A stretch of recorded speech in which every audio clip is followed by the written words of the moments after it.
All right, everyone, the time is 9:33, so I think we're going to go ahead and get started. If you're still choosing colors, that is A-okay. I'm going to start by just showing you all of the different items we have as part of our little kit here, and I'll do like a little bit of a demo. But I'd like to dedicate most of the time to you guys, working, and I'll be coming around to sort of help you if there's anything you're struggling with. So I'm going to try to make this introduction part pretty short and sweet so we can get to creating, okay? So the thing you definitely need to have are these little needles. I don't know if it's going to focus on it. The way they work is, it's hard to see, but if you just touch the sides, you can kind of feel them. We'll pass these out in a little bit too. They actually have barbs on the side, and what's happening when you are stabbing the wool is it's actually binding those fibers together, and that is what makes them stick. It's actually like knotting them together with the little barbs on the needle. You don't have to have the holders, but obviously they're a lot nicer to hold. You can put them, let me make sure you guys can see what I'm doing here. So they all have this little wooden piece, and the end of the needle goes in there. You can have it as long or as short as you want. I like to keep mine as short as possible because you're less likely to stab through your little foam that way. You guys have some nice thick pieces though, so you're gonna be fine. Then it goes down in the holder. Yeah, so that's what it looks like when you're ready to felt. If you're doing a large area at one time, they also make this kind, which looks like a medieval torture device a little bit. But yeah, so you can cover more ground with that guy. I don't like that one, but I think it's just a sensory issue. It's like too much at one time. We also have these guys available. These are called finger cots. They just go on this finger and this finger. Yeah. So these are just like, I don't like these either. I have sensory issues, but so I don't wear these. I'd rather stab myself. But if you want them, they are available up here. We have a few pairs. But basically that's, when you're stabbing something, especially if you're trying to hold it up off of your foam, they're there to protect your fingers if you do accidentally stab. Those are available if you would like them. We can pass those out in a little bit. What else? The needles do come in different sizes. I stick to the really small ones. As you can see, I like to make really small things with detail. If you were making something larger, you would want a larger needle. It's a little counterintuitive, the gauges. I don't know if you guys can see that. So the ones I normally use are in this 42, 40, 38 range. It's counterintuitive though because the larger numbers are actually smaller. And we'll pass those out in a bit. So you've got your needle, you've got your foam. Those are the most important things. If you decide you really like this and you want to get a nice kit to have at home, this kind I've found is way better than the styrofoam stuff. This is like a wool pad that I guess is filled with more wool. It's just a lot nicer. So if you decide you enjoy this and you want to do it at home, I suggest buying these. Oh, and so these are all like little freeform pieces that I made, but they also sell these other really nice kits if you're more of like a paint by number kind of kid. These are really nice. So this is an example. This is just like from Amazon. It gives you all the colors that you will need. I'll show it down here too. So it shows you what it's going to be. Gives you all the colors. It gives you all the needles and everything. And so here's one that's almost finished. You guys see that? So I feel like for some people, this is a little easier when you're starting out, just because they also here, really is like a paint by number. I'll show you guys the front of this one. So this was the one with the sheep. It kind of gives you an outline so you know where to put the colors. It gives you a step-by-step guide. So if you're kind of intimidated by the like 3D stuff, then this is a good starting place too. Yeah. So without further ado, yeah, you guys can start handing out needles. And let's do this. If you would like the little finger cots, well, we don't have a ton of them, but we'll try to, give out as many as we can. They're all the same size, right? You just pass Yeah, they're all the same. If you would like those, maybe go ahead and raise your hand. Your thumb and your pointer? Mm-hmm. The one you're not holding the needle with. If you're using the phone, you can do a lot of shaping directly on the phone. So Yes. finger cots is not entirely necessary, but it is helpful. All right.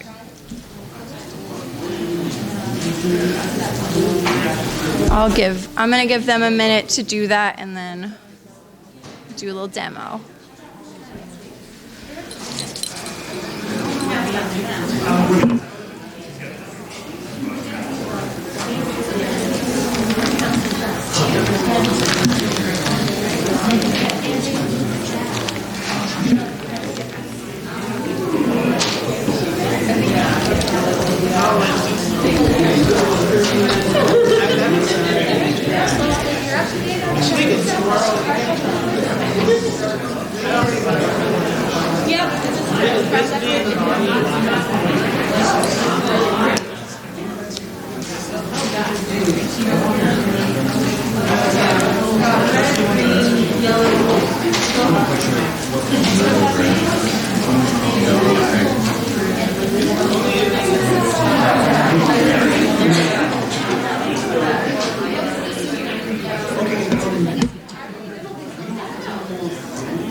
But you can definitely just pass the rest of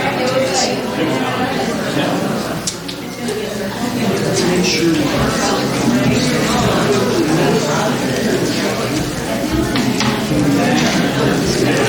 Good? Four people in the back who said they paid and don't have anything yet. Oh, sure.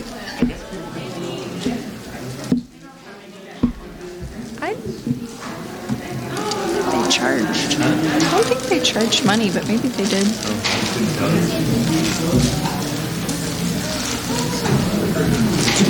All right. Okay, so this is wool. It's obviously been dyed. That's what you needle felt with. I haven't seen people cut it. You probably can, but I think it's better to, sort of just tear off little pieces as you need them. You can have that. They can have that one too. I do not like these styrofoam ones, so. Okay, so it really is as easy as it sounds. You just stab stuff. So you kind of get it started. I'm going to try to make the little star from Mario, just so you know what I'm going for. Can you guys see? You really do and it starts to bind together. When I first start, I'm not too particular about the shape yet. Some of the kits do have nice, I'm going to show you guys, they do have some nice stencils. Again, if this is out of your comfort zone and you don't want to freehand something, you can get these and you would kind of just lay them on and you fill in the area, if that makes sense. So those are kind of helpful. If you want to just freeform, you totally can. As you are continuing to felt the wool, it's going to get less soft. It will start to harden because those fibers are getting compacted and knotted together. So it's kind of a personal preference how long you keep going. I like my little creatures to be very compact. So I do, like, this Pokeball probably took me a couple hours at least, just because I try to get it like really, perfect and really compact. But I have some mushrooms at my house that were made by a family member, and they're more soft and squishy, so it's really up to you. Yeah. What some of you folks in the back might not be able to see, the camera has a bit of a lag on it. Mariah is tapping down rather rapidly, and when you tap down more rapidly, you can kind of see the shape. You can see it's taking the shape a little more quickly. You can also tap down at whatever pace is comfortable to you. But the faster you tap, the quicker it'll come to fruition. I don't think any of us have needles. Oh, I'm coming around with those. Yeah. This is like kind of like a sculpting thing. So as you are molding, you can start kind of forming it into the shape that you want. If you feel like it's lacking, you can get another piece of the wool and add things on. Yeah, so I don't think we have these here today, but tweezers are great. So like, let's look at my little mushroom for an example. Let's say the first time I did his little eye, it was like really crooked, or it was bigger than the other one, or I just didn't like it. If it's not too compacted yet, you can just snag things and pull them right off. Excuse me.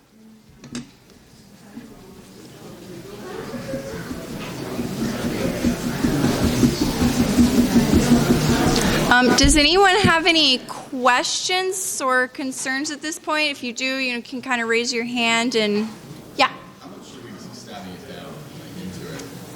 So like I was saying before, that's really a preference. Like, it will also shrink because those fibers are compacting and knotting together, and it'll get smaller. So if you're trying to make something a certain size and you've already stabbed it a lot, thank you, Charlie, and you've already stabbed a lot, feel free to add more wool and keep adding. It's really like up to you when you stop. Eventually it will get like pretty hard, and once it's like really, really hard, it gets more difficult to add new wool. So for instance, when I was making the little Mario mushroom, I did this bottom part first, and I didn't do the red part separately, because if you have two pieces that are already really hard, it's very difficult to combine them and join them. Did anyone else have any questions? Cool.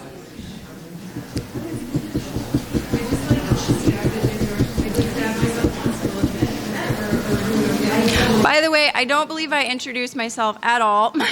My name is Mariah. I'm an art teacher. I teach K through 5. Little different than a room full of adults, but we're managing. My helpers that were here earlier, one of them is Charlie and one of them is Cullen. So if you need help, you can ask them as well.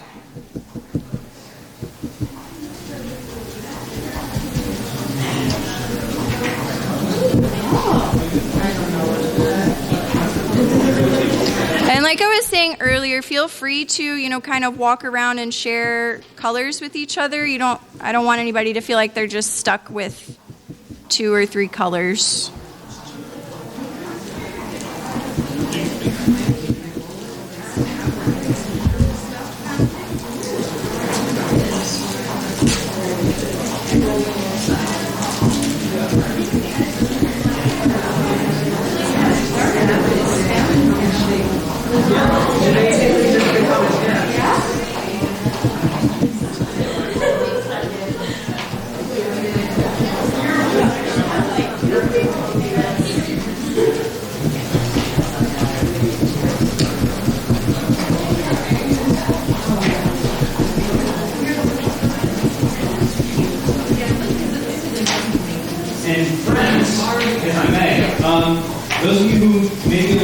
of supplies, I imagine there's something in the makerspace that would serve for whatever you might be lacking. So if you don't have a full block to stab into, a piece of cardboard or even like a bunched up pad of extra fabric would probably do the trick.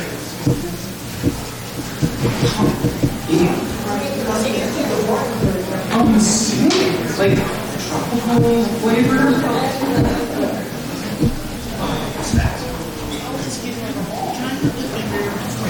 I'm not sure.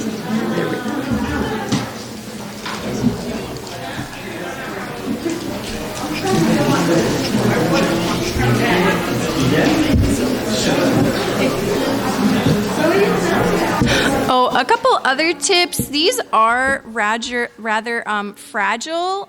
I believe they're made of iron, so they're pretty brittle. So I break them all the time, but one thing that will help you to not break them is always try to like make sure you're stabbing down in like a very straight motion. Don't try to turn it ever at the last second. Like always have it free from the pad before you change directions.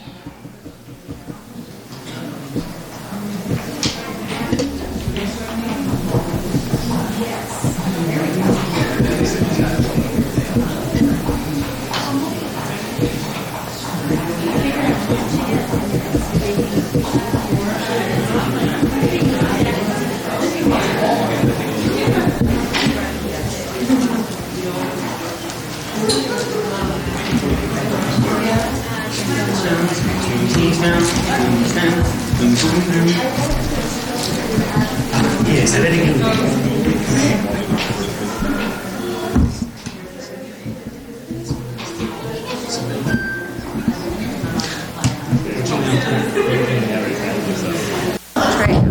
Test. Oh, good. Hello, everyone. Wow. Okay, Yoshi's story. That's enough. Just a couple fun things to share with you. If you are finishing up at whatever point, we have another 10 minutes in this space before the next thing needs to be up. That said, if you come to find that you are satisfied with your creation and you have wool left that you don't necessarily want to take with you or might not need, you could put it on that side table on your way out, and others could take a look to see if that's a wool that they might want for their creation. So there's that. Another thing, too, is those of you working with tools that you have made your creation with, those are yours to keep. So make sure... Yep. Thank you, Mag. Mag is representing with the supplies. Thank you, Craft Space. Makerspace is great. That's the one. All of the above. Oh, and please do make sure, folks, before you go or as you leave, that you find a safe way to stash your needle. You could poke it into your foam for the time being, but you could also fabricate some sort of cover for it.